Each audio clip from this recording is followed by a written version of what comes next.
The war in Ukraine has changed the world. And now we need to think about where this world is moving to, together. That's why MIM Business School is launching the nationwide educational project Reinforce.UA, where the world's greatest minds will share their ideas and insights.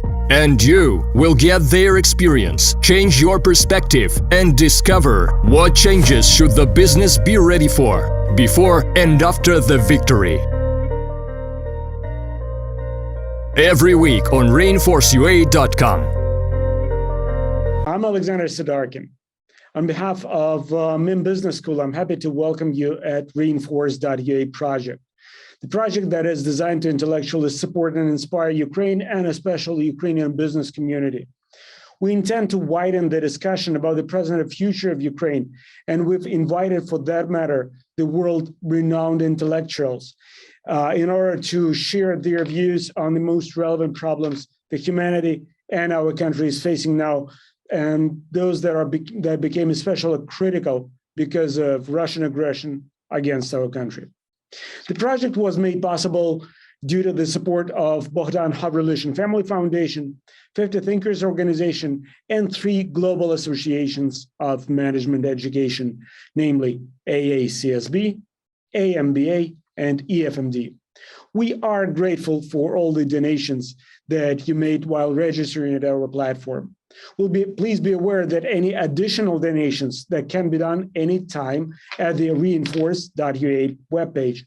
The funds that we've raised will be directed to the support of temporarily displaced Ukrainian women who want to launch their businesses. Before I shall give the floor to our honorable guests today, I would like to remind you that you can ask questions by clicking Q&A button at the toolbar down the screen. Please do not use the chat for that purpose.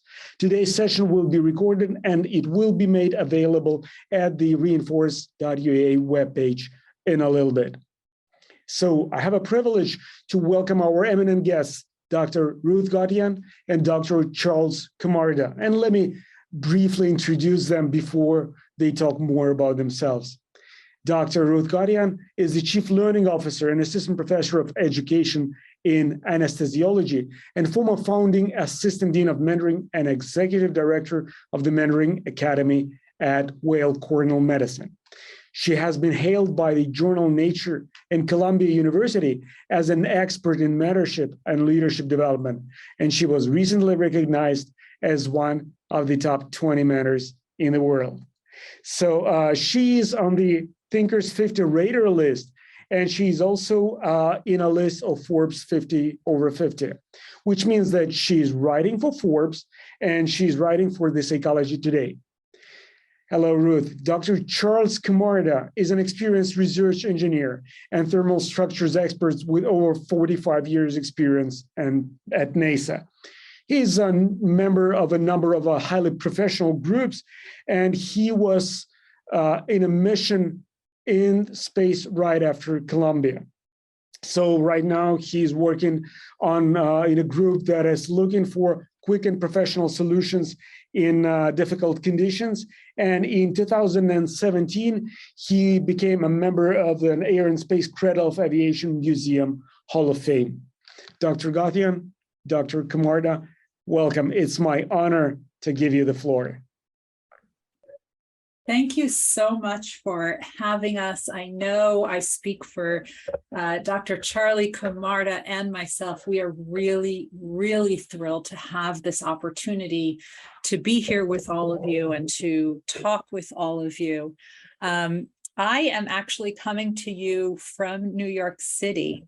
So I am really excited, and I want to introduce my very, very good friend, Dr. Charlie Camarda. Hey, Charlie.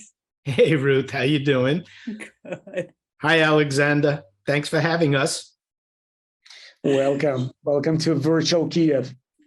Thank you.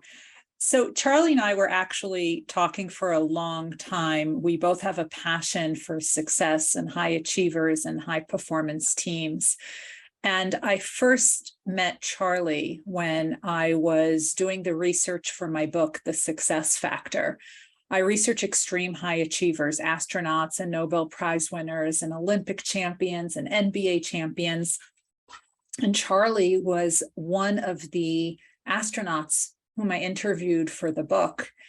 And he is a high achiever, though he will never admit to it. He is definitely a high achiever. And once we saw that we are both so passionate about success and high performance teams and getting people to really push themselves further than what they thought they could do on their own, that's when we knew that we had great synergy. So when Thinkers 50 asked me to be a part of this, I said, let's bring Charlie Camarda on board. And here we are. And Ruth, thanks for asking me. And Alexander, Ruth and I both are very passionate about conditions in Ukraine right now. And it's devastating to us. And we know that people around the world, and especially in the United States, want to reach out and do everything we possibly can to help. Thank you so very much. Thank you so much. When I was preparing for the session, I noticed that you have a fantastic book. And by doing this book, I understand that you went through, as you've said, a number of high-performing teams. I understand that I haven't seen any book about how to become a member of a low-performing team or how to lead poorly. But yeah, I understand people can do this perfectly without any book and any professional training. That's right. However, what led you to this field of research? So I have been obsessed with success for a very, very long time. I used to run what's called an MD PhD program, where my students were getting both an MD and PhD degree simultaneously. And that program had a 3.5% acceptance rate. So these students were the best of the best.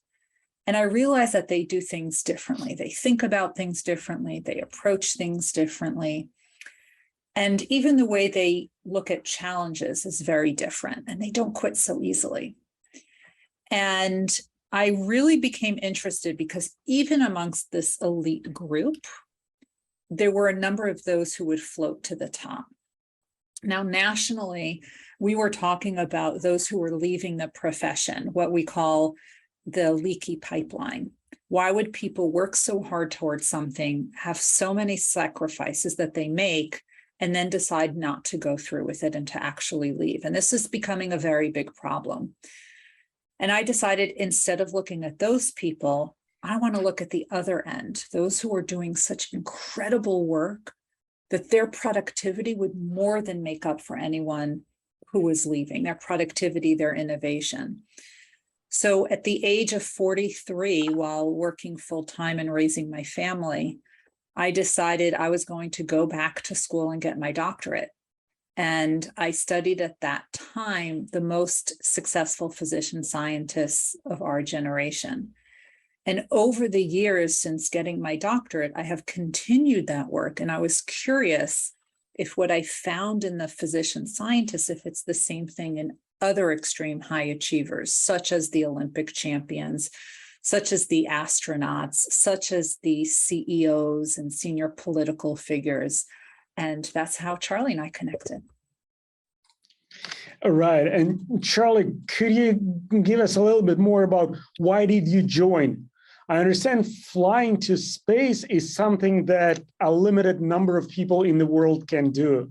But then being a part of the research is a bit different. It doesn't require you to be a leader. It's like, it's one of the criteria of being selected.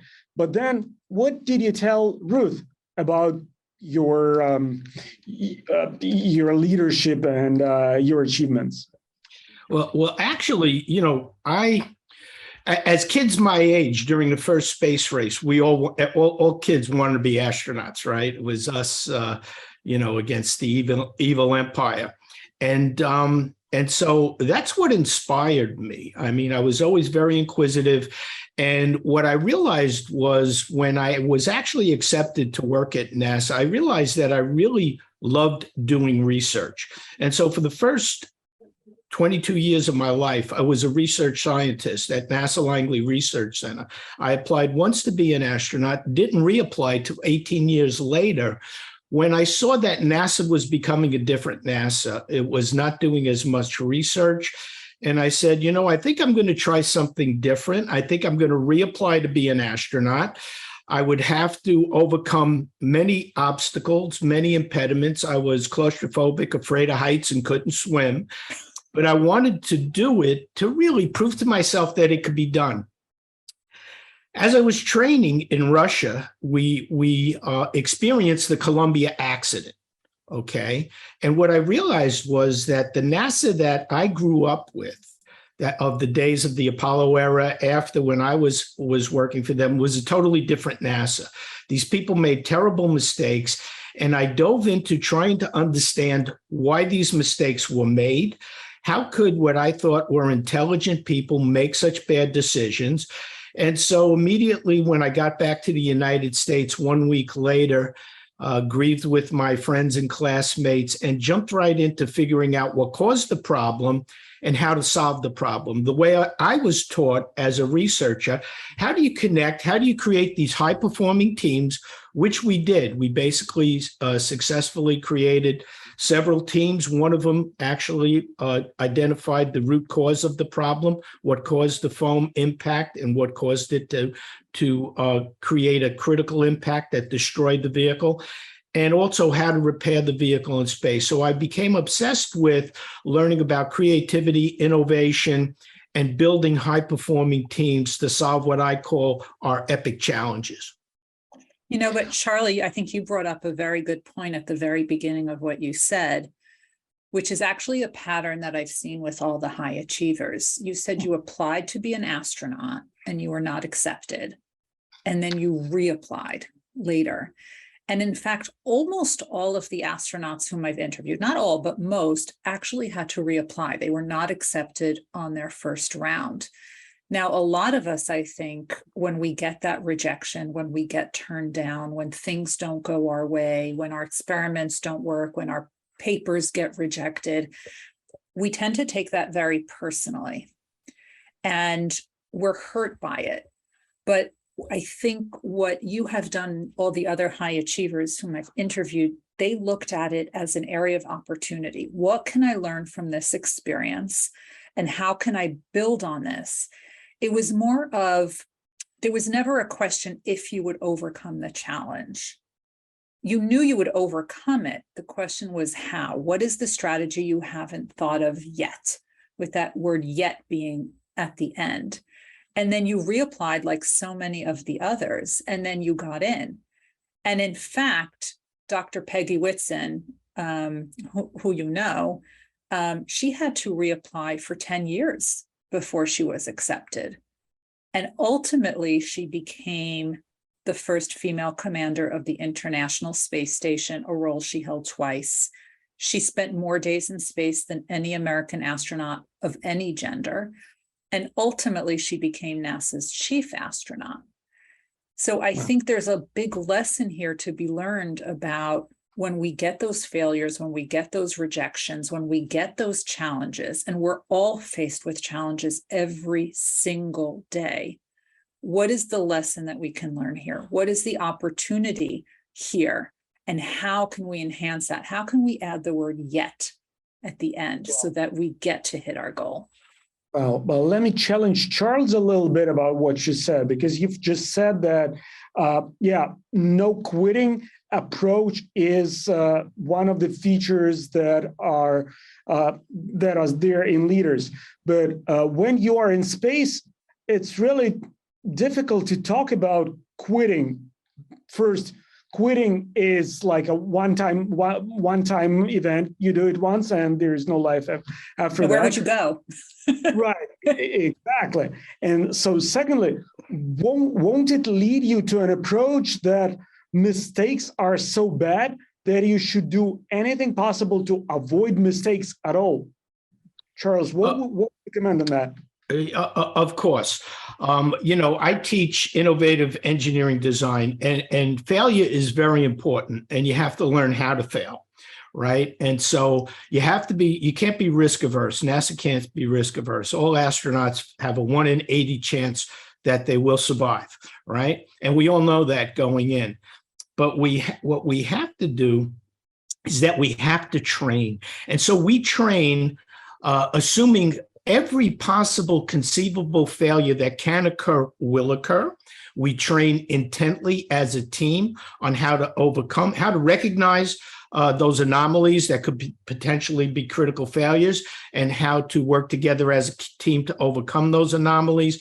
And so it's a tremendous amount of training and preparation and cross-training, making the team resilient. When you're in extreme environments, we train because, when you're under stress, things change. Your focus becomes narrow. You lose sight of the big picture. And so training under extreme conditions, dangerous conditions, is totally different. There are many different types of teams. And we also train and communicate with not only our small team in the spacecraft during the mission, but also the team on the ground, our extended family on the ground. Great. So, Ruth, did you notice something like that Charles just said, that it takes training for people, but it also takes training for teams in order to become successful? Is it right? Absolutely. I think learning how to fail is as important, because that really does pave the road to success. What I think was really fascinating when I saw everyone training with the high achievers, they fully understand that there could be people outside their immediate circle who could be the best people to train them. And those people might be younger than them, which is something a little challenging for most people to understand. But the high achievers understood that if I'm going to learn more, because I can't possibly know the nuances of everything I need to know, I need to find the expert in the room who can help me with that, fully understanding that the expert might be a generation or two younger than me.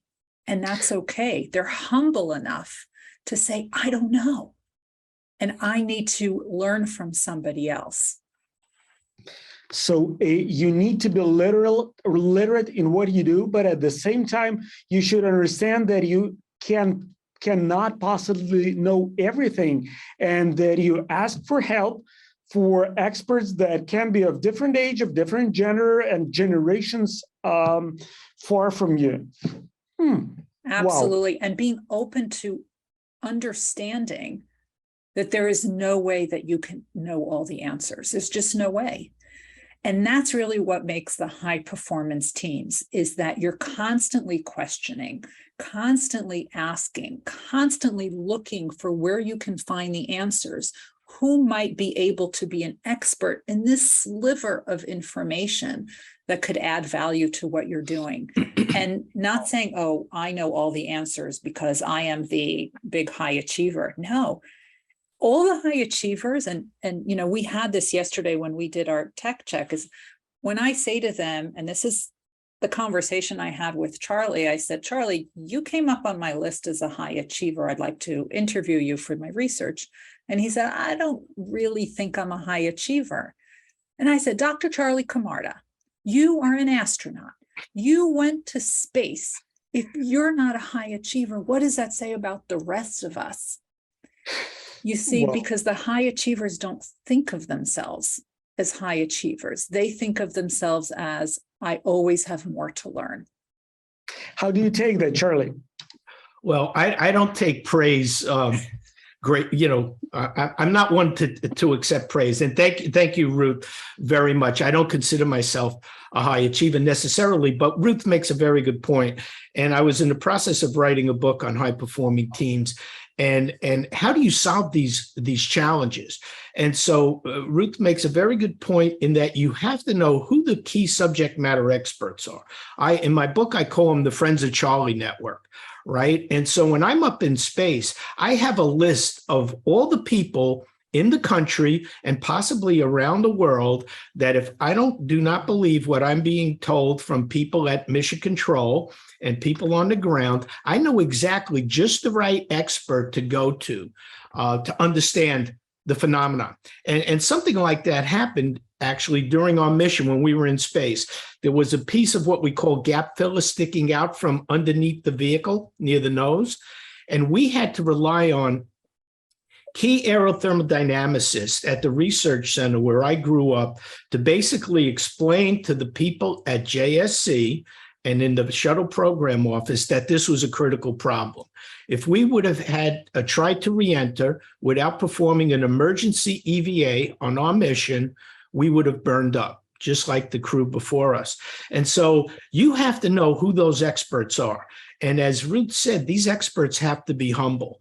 And those are the people in the Friends of Charlie network. If they do not know something, they will immediately point you to the right person to go to without wasting any time. And so you create this small world network of getting to the right person with the right information as quickly as possible. It brings me an idea of destroying one of the myths about leadership that personally I hear a lot. Leader is the one who knows everything, and leader is the one who talks all the time instead of listening. So I would be happy to listen to your opinions on that, Ruth and Charles. What do you say?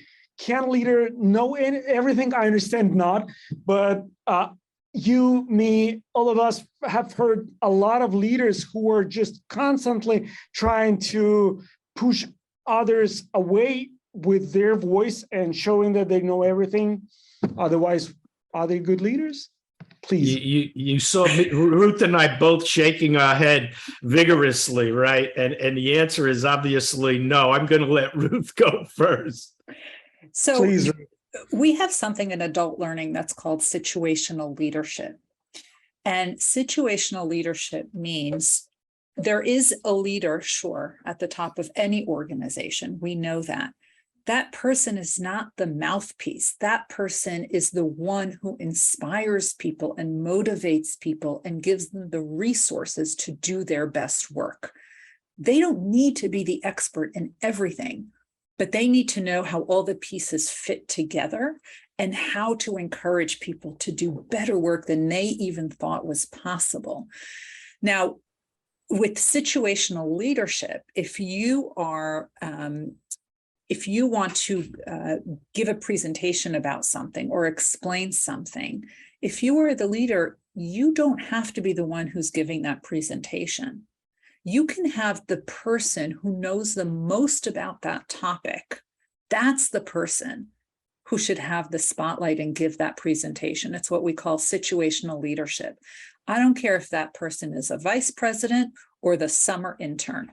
Whoever knows the most about that topic needs to actually give that presentation.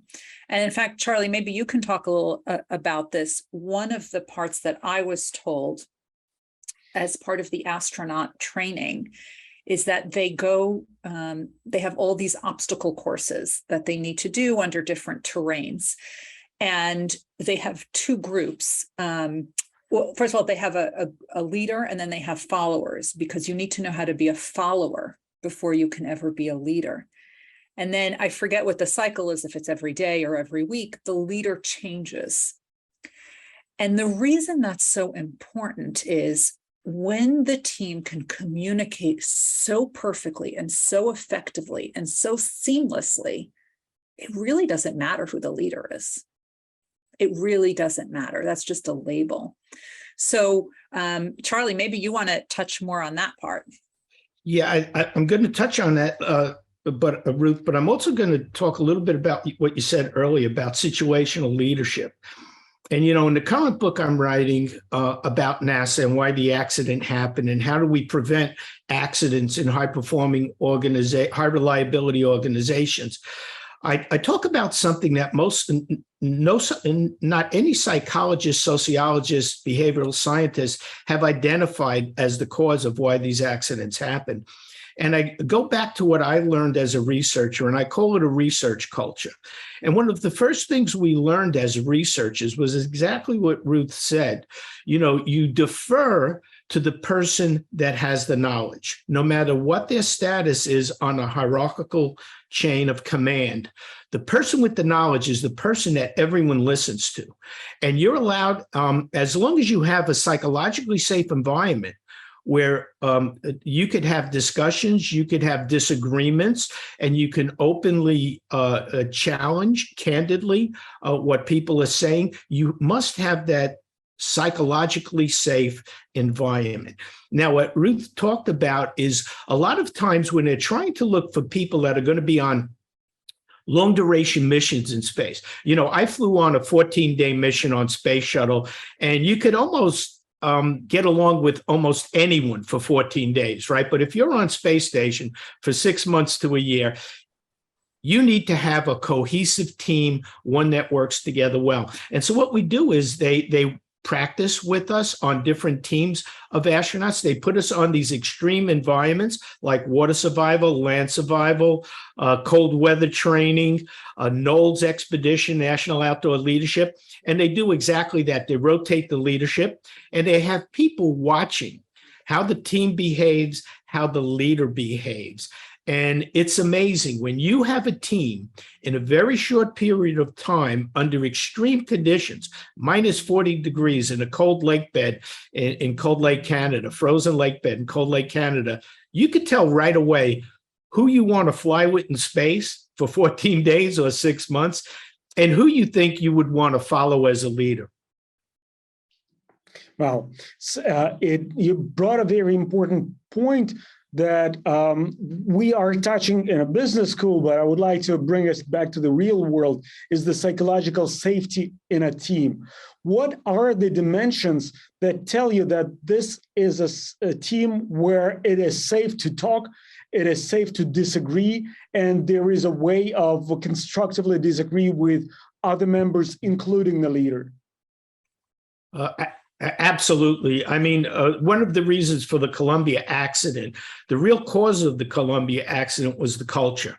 And what you saw both in Columbia and also in Challenger, where people raised their hand and said there were problems, and they were shouted down, they were vilified, they were thought upon like a Chicken Little.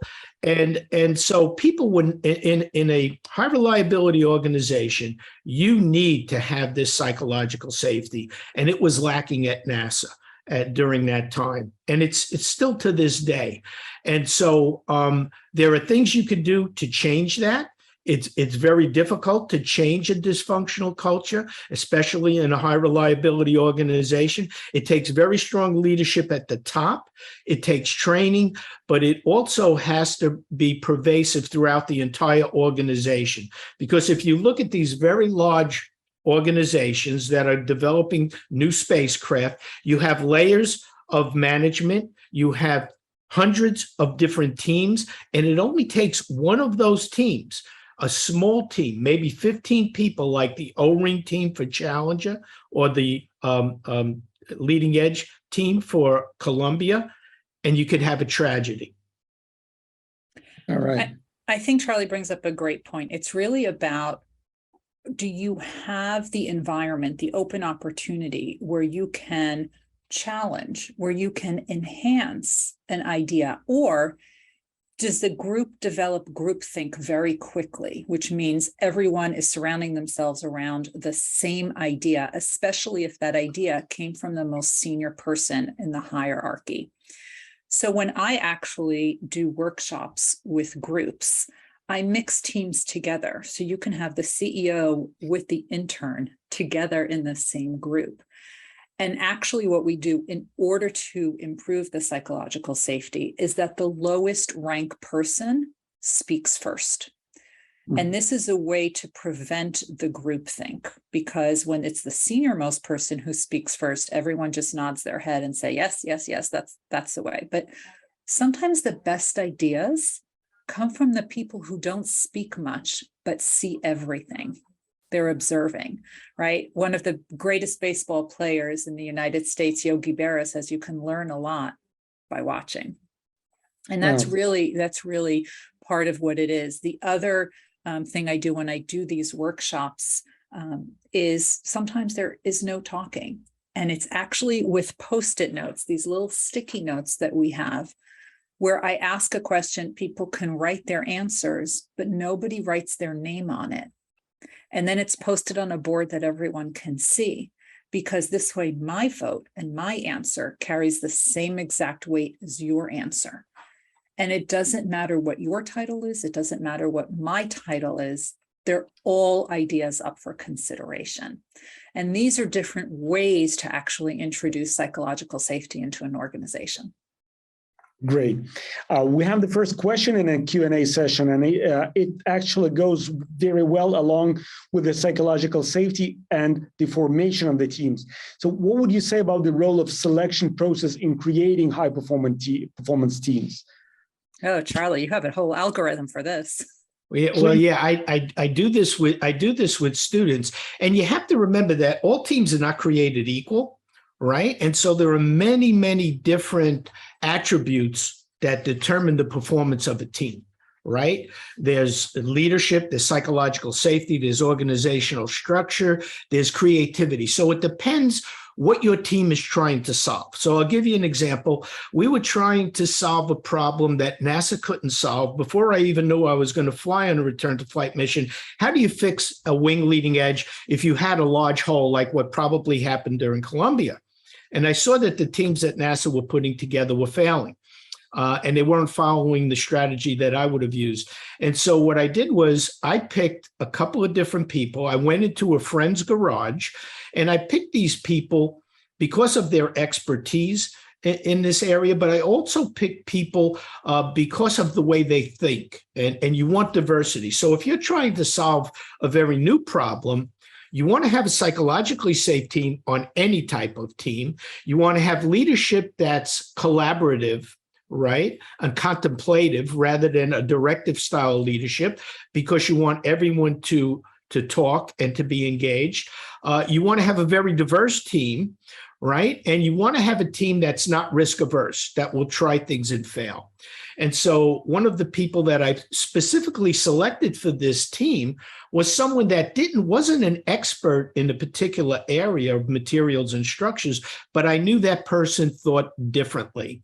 And so depending on what you're trying to achieve as a team determines the makeup of the team, the diversity of the team, whether creativity is important, right? Or whether it has to be a learning team.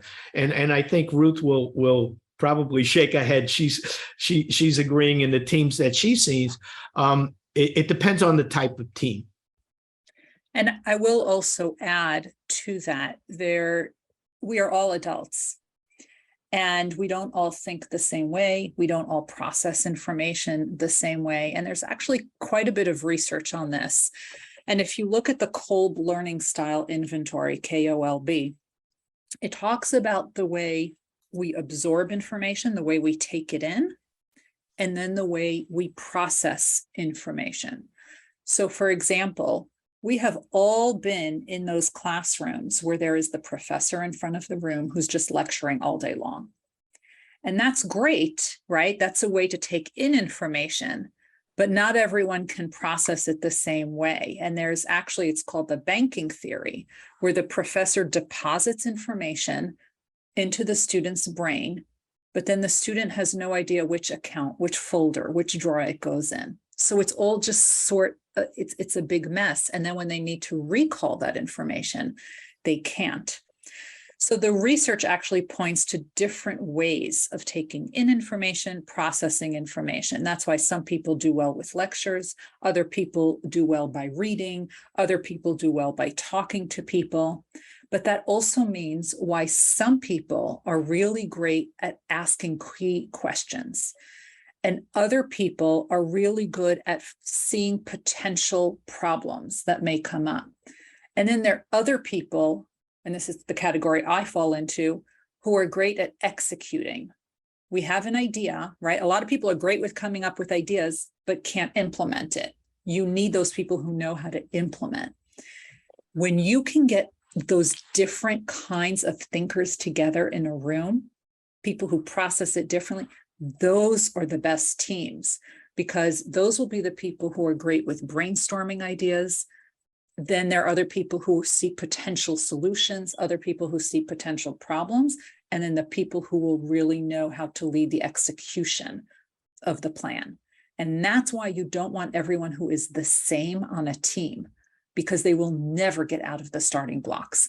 But when you have all of these different perspectives, all of these different ways, as Charlie mentioned, that's when you will also get bigger ideas. You will solve potential problems before they ever come up, and it'll actually get done. In a highly stressful situation, a normal reaction of a person is fight, flight, or freeze. But when you're up in the space, you're flying, but you cannot flee away. You have nothing to fight. And if you freeze, you fail. What do you do as a leader when you're in a highly stressful situation, and at the same time, you have to think and you have to make decisions? You know, what Ruth just said is very, very meaningful for answering this question, right? Because, I trained as a researcher. I was not a test pilot. There's a good reason why NASA, during the early days of Mercury and Gemini and Apollo, selected only test pilots. They are under extremely stressful conditions. They train under stressful conditions. They're totally multitasking as they're flying their aircraft in these dangerous regions of flight. And so they're accustomed to working under that extreme pressure.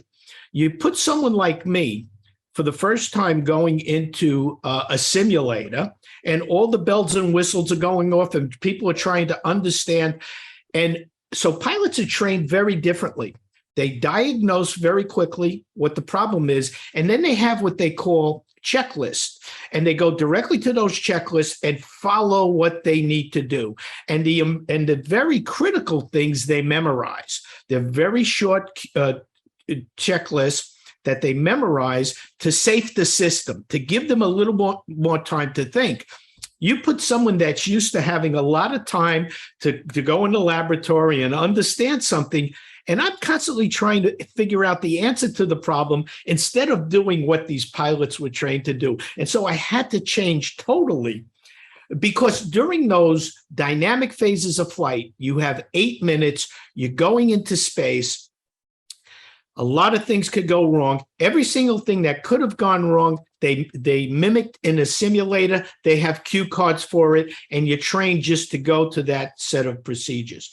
Totally different style of leadership for the flight director and the crew. Once you are in orbit, you have much more time to react unless it's something very catastrophic, like a fire, an emergency toxic spill, or a large hole in the spacecraft. And so usually you have more time to regroup as a team and contemplate before you make a decision. Mm-hmm. All right. But let me ask you this. Can you train yourself as a leader, or it has to be given? Oh, I think you could train. I think you could train yourself, but it's not easy. NASA typically picks people for certain leadership positions based on how they led in one particular circumstance, and they make mistakes. So if you take a flight director, for instance, and all of a sudden put him in charge of a research and development program, which is often done, a lot of times you will have failures. You're setting that person up for failure. You have to look at what that person brings to the table, what he knows, what his experiences have been, and then you have to put that person on a training program to fill the gaps in what they are missing. You can't take a flight director, like I said, that's a launch director during the dynamic phase of flight, and all of a sudden make him in charge of a research and development program where you have to be more flexible. You have to defer to other people that have knowledge, and you can't be risk averse. You have to let researchers make mistakes and fail, but they have to fail intelligently. All right. So let me check with Ruth then. Do I understand correctly that the context of leadership is important? You cannot be a leader in anything. Well, I think you can't be a leader in everything. I think you have to recognize that even as a leader, you will not have all of the answers, but the best leaders surround themselves with people who can advise them, who know the answers, and they listen to that good counsel. That's the part. You can surround yourself with the right people, but if you won't listen to them, that's not helpful. And also, continuing what Charlie said, I agree. I think the strong leadership can be learned. It's nature and nurture, which is really why I wrote the book, The Success Factor, because I think people want to be successful, but we don't always know how. And we can't copy what other people do, but we can emulate their mindsets, which is very important. So I am not an engineer. I can't copy what Charlie does, but I can emulate his ideas about a research environment and failing early and fast and often and in small ways in order to lead to that bigger way. And I can open myself to learning about that. And that's something that all high achievers do, is that they're continuously learning. So the classroom is not great for people who are adults and we have other responsibilities. That's harder for us to do. But there's so many other ways that we can open ourselves up to learning something new. We can learn on webinars such as this one, or podcasts, or we can read, whatever works for you. And the great leaders will soak that all in. That's why you see the biggest billionaires in the world, they are reading all the time. They read 3 to 8 hours a day. Warren Buffett, Bill Gates, Mark Cuban. It's not reading that made them billionaires. It's that the fact that they open themselves up to new knowledge. They said every day, I don't have all the answers. I want to open my mind up to new knowledge. And they do it by reading. And that works for them. But for other people, it may also be reading books or articles, but it might be some of the other ways, like the webinars and the podcasts and online courses and things like that.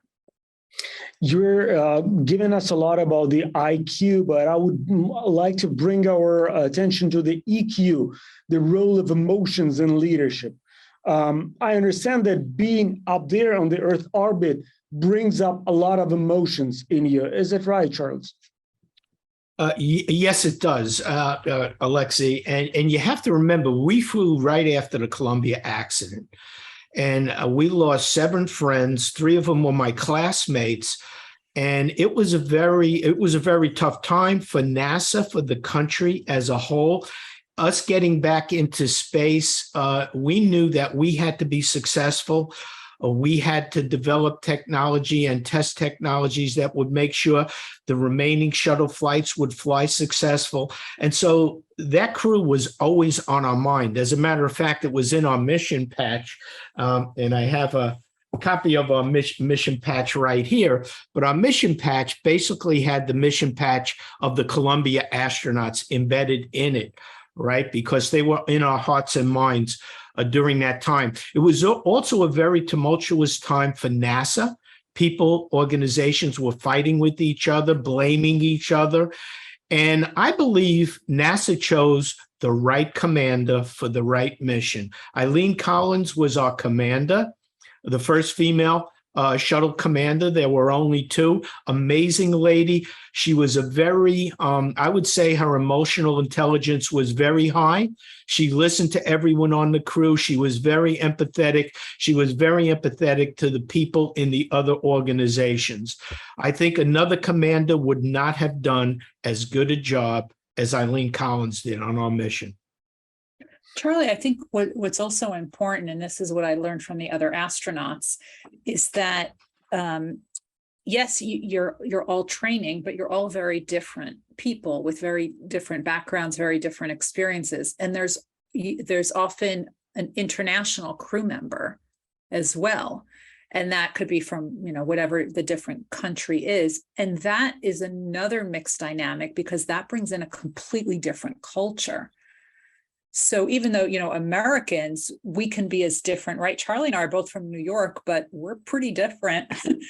We're also a lot the same. But then if you bring in someone from another country, that's a whole other new dynamic to mix into it.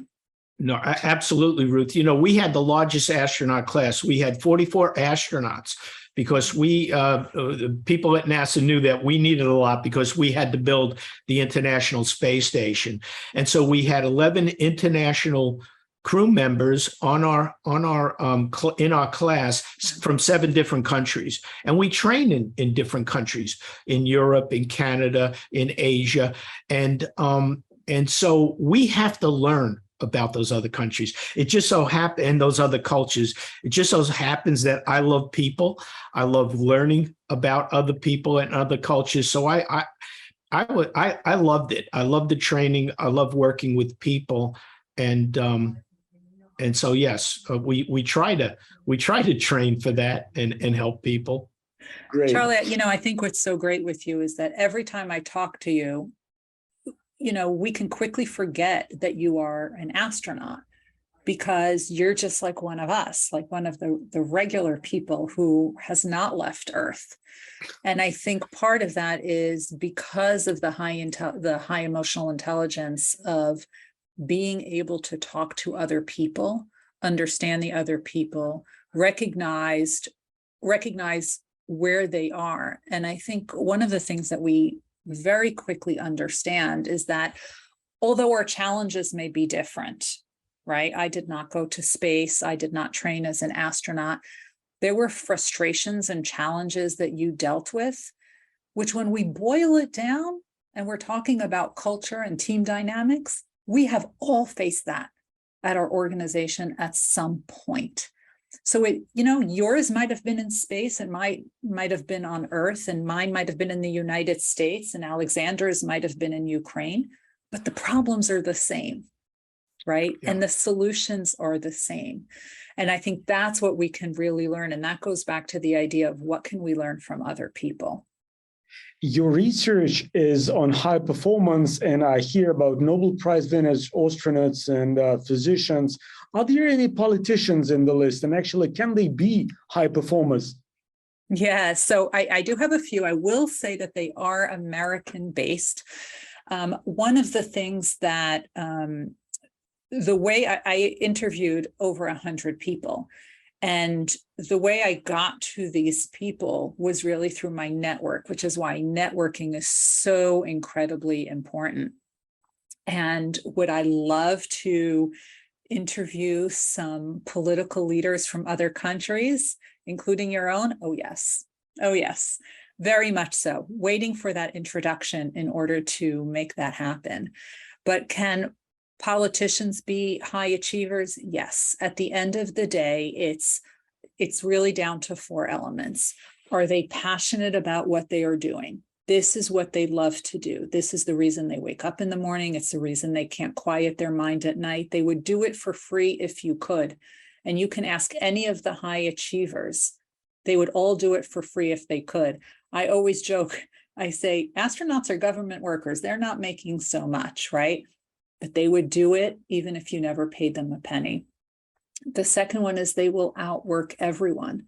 They see a problem. They will not let it go. They want to be able to solve that problem. And it goes back to how they view challenges. What we talked about at the beginning, they never question if they'll overcome the challenge. They know they will. It's all a question of how. What is the strategy I haven't thought of yet?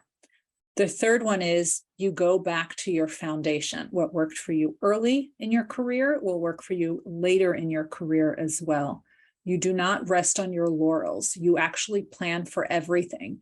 It doesn't matter if this is your first day in space or if you've been in space for 6 months or a year, you are still going to go through that simulation training. You are still going to go through all of that training. And last but not least is the opening your mind up to new knowledge, what we talked about, of learning new things and understanding that new knowledge can come from anyone. So can politicians do that? I think they can. Alexei, if I could jump in there, I think your leader in your country, Ukraine, is showing the world what leadership is. And unfortunately, what most leaders don't understand is it takes courage. And you have to have the courage to stand behind your morals, your values, your convictions, and to not stand down, to do the right thing. And so a premier example, Ruth, in your next book, that's who you should be interviewing. I need that introduction. I did write a Forbes article about his leadership style, though. We'll work on that. What do you think? Should a leader necessarily be liked by team members, or leadership is something that is a work that you do alone? I think leaders should be admired. They should be looked up to. They should be revered. They should be respected. And liking, I hope that people would like the kinds of leaders that I was very fortunate to work for when I was a young engineer, a young researcher at NASA. These people looked after you, they mentored you, as Ruth knows an awful lot about, and they put you before them. That's right. And those values I gained and I used when I was a leader, when I was director of engineering at NASA, and when I led a small technical branch at NASA Langley Research Center.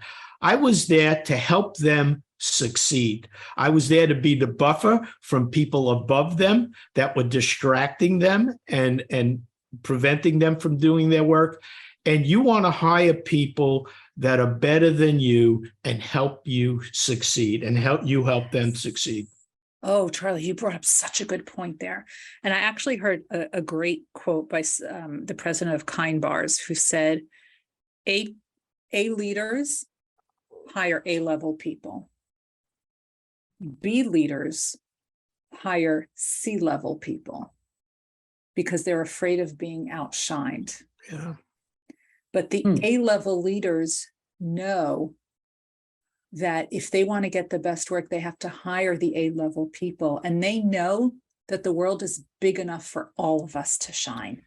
And they're very good with sharing the spotlight. And the other thing, they have to recognize those people, not take ownership of their achievements, right? And that's a bigger person. That's a true leader. And that person has the vision, as Ruth said earlier. That person sets the vision, drives the passion of all the other people working in that organization. The purpose they're in that organization is driven by that leadership. And that sets the entire culture for winning organizations.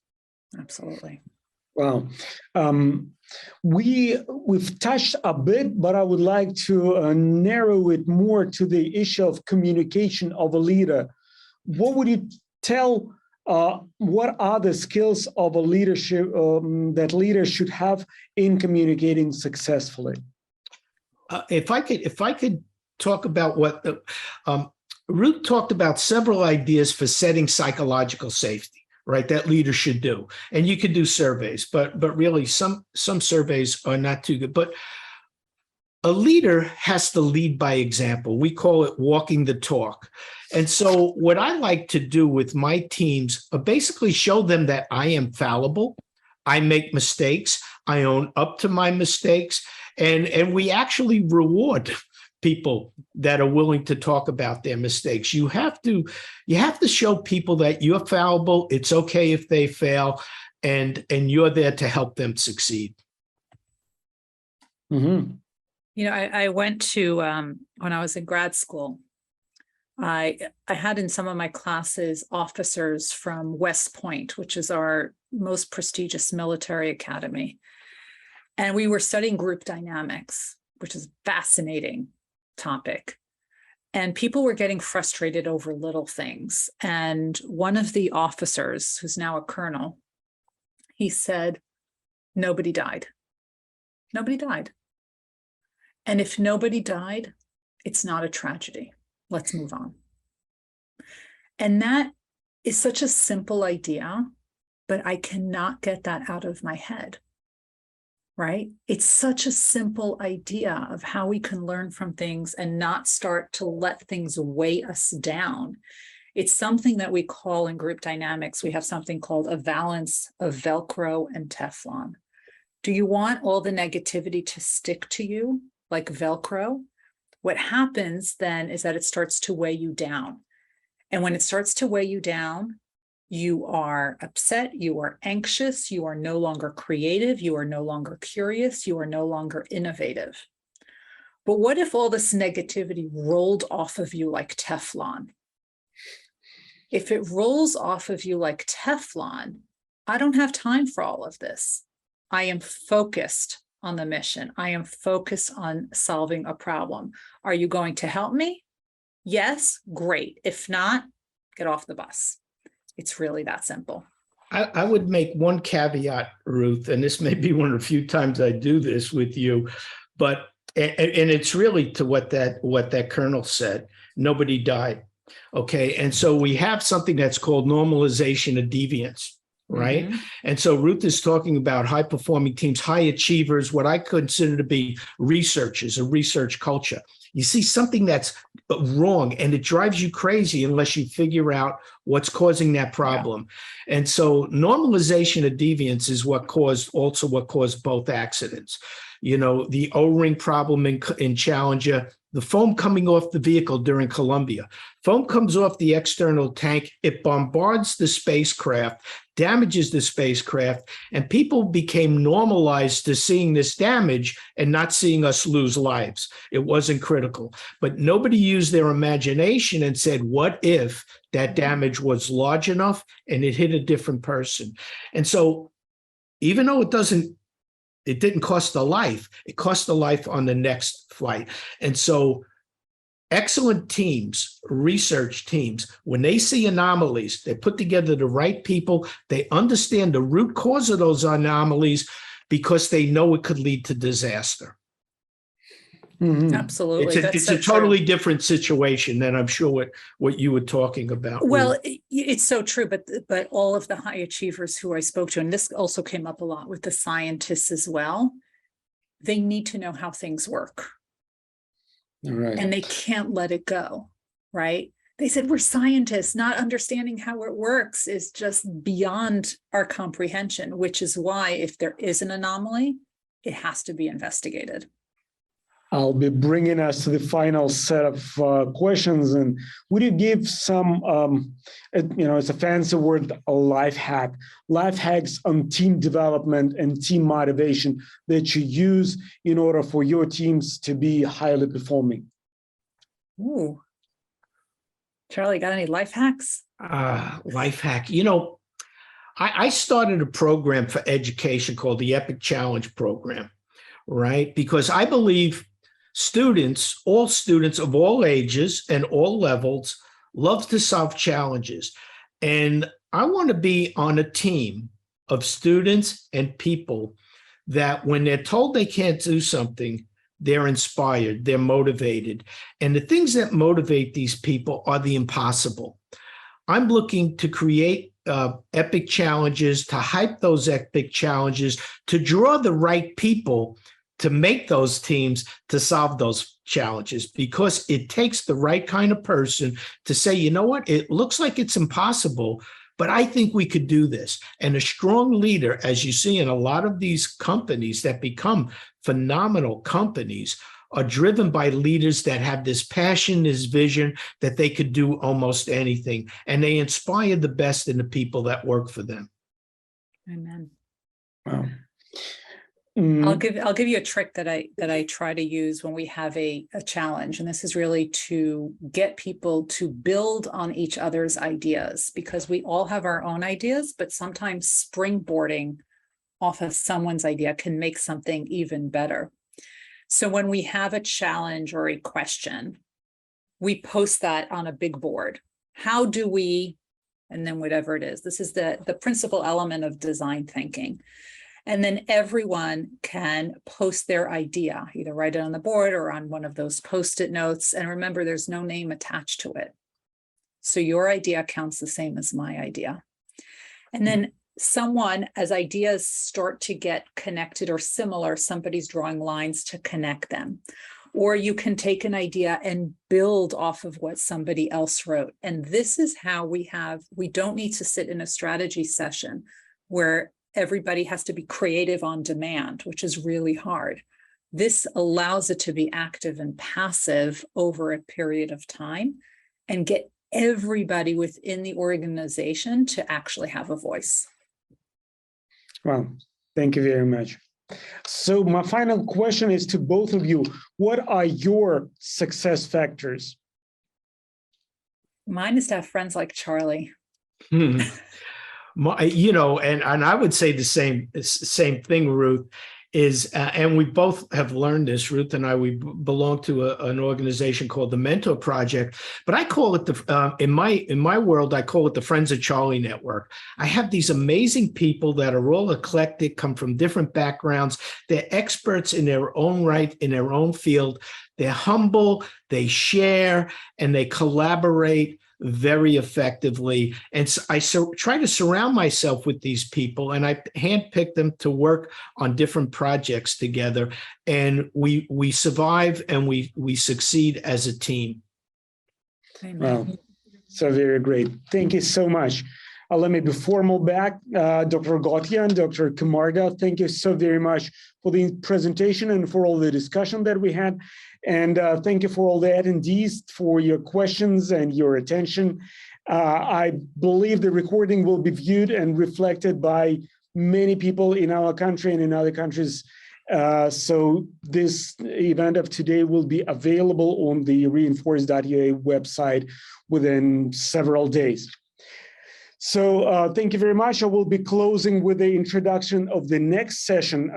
Our next event on the Reinforce project is scheduled for the 14th of September, and we will be going to continue discussing the great remobilization, navigating the next decade of profound transformation with the Dr. Mark Esposito, an international top global thought leader in matters relating to the fourth industrial revolution. And on our website, you can read a lot about Dr. Mark Esposito. He is the senior advisor to the Ideation Center of Strategy at the PricewaterhouseCoopers since April 2022. So thank you again. We shall be seeing each other very soon. And to our guests of today, thank you very much. Thank you for all the ideas, for all the sharing. It was my true pleasure to have our conversation today. Let me finish with Slava Ukraini, glory to Ukraine. And I hope to see you here in person. Goodbye. Slava Ukraine. Geroyam Slava. Thank you very much. The war in Ukraine has changed the world. And now we need to think about where this world is moving to, together. That's why MIM Business School is launching the nationwide educational project Reinforce.UA, where the world's greatest minds will share their ideas and insights. And you will get their experience, change your perspective, and discover what changes should the business be ready for, before and after the victory. Every week on Reinforce.UA.com.